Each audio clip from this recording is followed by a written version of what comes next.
Varão, ocorre o seguinte, esse assunto é bem mais complexo do que a gente pode imaginar.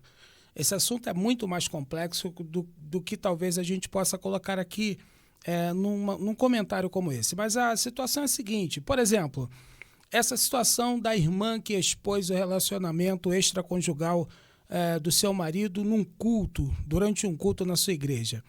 Qual é a minha visão sobre essa questão? O fato é que Jesus vai ensinar aos seus discípulos, uma certa ocasião, um determinado conceito que é básico, é bíblico e é cristão. É impossível que surjam escândalos, é impossível que não venham escândalos, mas ai daqueles por quem o escândalo vier. Na verdade, o texto diz, é impossível que não haja escândalo, mas ai daquele por quem o escândalo vier. Quando eu leio na Bíblia esse ensinamento que vem de Jesus, que inclusive faz parte de uma série de outros ensinamentos que ele aplica aos seus discípulos como forma de doutrina, e daí eu denoto que Jesus queria que esses ensinamentos fossem praticados e vivenciados pelos seus discípulos, para que eles soubessem como se comportar em determinadas situações. Eu acredito que a aplicação correta desse ensinamento, dentro desse contexto, tem alguns detalhes que a gente tem que chamar a atenção. Primeiro detalhe, Jesus vai colocar os escândalos na vala comum, ou seja, eles vão acontecer, independente do que a gente faça, independente do que a gente pense, independente do que a gente ensine, escândalos vão acontecer. Jesus diz que é impossível que eles não existam, então escândalos vão acontecer. A segunda coisa que eu gostaria de chamar a atenção é que Jesus revela quem é que sofre a punição pelo escândalo e o tipo de punição também é importante observar. Por quê? Porque o texto diz, ai daquele por quem o escândalo vier.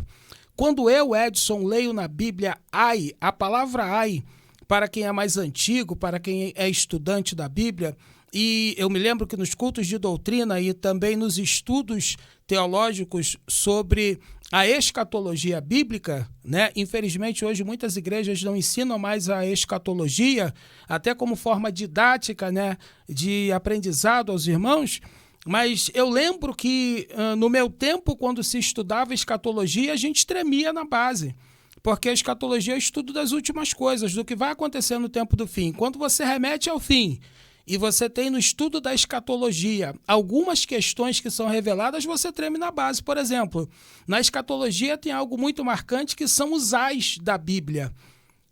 Existem diversas passagens em que os ais são citados e para os mais novos ou para quem não está muito inteirado do assunto, quando você lê ai na Bíblia, é ai mesmo. Pesquisa aí sobre os 6 ais de Isaías, por exemplo, mas sem sombra de dúvida, a sequência de 3 ais no Apocalipse é a que coloca mais terror em quem procura se inteirar da forma como Deus vai tratar o povo no tempo do fim, principalmente aqueles que estão errados na sua visão. E quando você lê ai na Bíblia, isso causa espanto. E nesse texto que eu citei, ai daquele por quem o escândalo vier, o ai aqui ele chama atenção, ou seja, é pesado, é complicado. Vai trazer o escândalo, então ai de ti. Esse é um detalhe. Agora o outro detalhe é ai daquele por quem o escândalo vier. E é aqui que eu gostaria de chamar a atenção sobre essa questão. Por quê?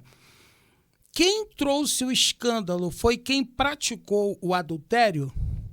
Quem trouxe o escândalo foi quem cometeu o pecado? Quem trouxe o escândalo foi quem deu visibilidade àquilo que estava oculto. E aí me perdoe aqueles que pensam ao contrário, o escândalo foi causado pela esposa do varão. Foi ela que trouxe a questão a público de maneira notória. Não haveria escândalo se não houvesse a exposição pública daquilo que até então estava em oculto. Então você está coitando o pecado? Não, de forma nenhuma. Eu estou tratando o escândalo. A questão aqui não é que houve um pecado, não é que houve um adultério. A questão aqui é que houve um escândalo. E o problema do escândalo é que ele macula e fere a fé de quem não tem equilíbrio, senso, juízo, paciência, seja lá o que for, para tolerar o erro dos outros da igreja. E é por isso que Jesus vai falar, e daquele por quem o escândalo vier. Porque o pecado ele é tratado de uma forma, o erro é tratado de uma forma, agora escândalo você não tem controle sobre ele, é por isso que o nome é escândalo, é algo público e notório. E a igreja tem a sua forma de tratar as suas questões internas. A igreja tem os seus métodos de tratar as questões internas. Quem é que não se lembra das reuniões, né, que eram tratados assuntos, né, de cunho pessoal, né, que indicavam pecado ou falta grave de algum membro da igreja ou até mesmo de algum ministro?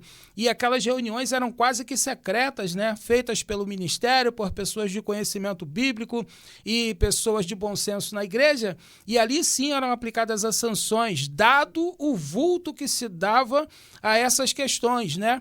Mas hoje não, parece que a coisa tem que ser tratada na rede social, tudo tem que se vir a público, tudo tem que se explanar, tudo tem que se expor de maneira a trazer vergonha alheia, né?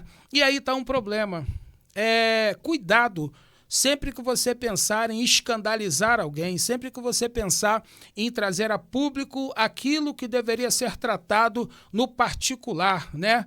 Para cada caso é um caso. A gente que estuda o direito sabe que para cada caso é um caso. Tanto é que no direito existem casos que estão sob sigilo, devido ao impacto e à repercussão negativa que podem trazer de maneira desnecessária. Então, sobre esse assunto, é lógico que quem cometeu o pecado foi o marido, mas quem causou o maior estrago e o maior erro foi proporcionado pela mulher. Essa é a minha opinião.